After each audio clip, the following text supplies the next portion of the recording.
السلام علیکم ورحمۃ اللہ وبرکاتہ۔ ایک میچ کے اندر جس کے اندر پاکستان کے جیتنے کے چانسز بہت زیادہ تھے، اس میچ کے اندر پاکستان ٹیم کو شکست ہو چکی ہے۔ تین پلیئرز پر کافی زیادہ انگلیاں اٹھائی جا رہی ہیں کہ ان تینوں پلیئرز کو باہر کر دینا چاہیے۔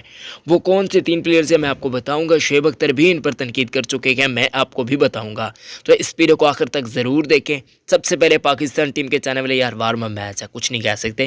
جن کو سعود شکیل جیسا ٹیلنٹ پسند ہے وہ اس ویڈیو کو فوراً سے پہلے لائک کر دیں۔ ہمارے یوٹیوب چینل کو جنہوں نے ابھی تک سبسکرائب نہیں کیا وہ سبسکرائب بھی کر دیں۔ اب وہ کون سے تین پلیئر ہیں یہ بھی مجھے آپ لوگوں نے بھی بتانا ہے۔ ایک پلیئر جس کے بارے میں کہا جا رہا ہے وہ ہے محمد نواز۔ سب سے پہلے ان کے بارے میں کہا جا رہا ہے کہ بھائی صاحب ان کو باہر کر دینا چاہیے، اماد وسیم کو واپس لانا چاہیے، ابھی بھی ٹائم ہے۔ جبکہ دوسرے کھلاڑی کی بات چیت کرتے ہیں وہ ہے محمد وسیم جونیئر۔ لوگ کہہ رہے ہیں کہ ان کی جگہ پر پاکستان ٹیم کے اندر کس کو لانا چاہیے۔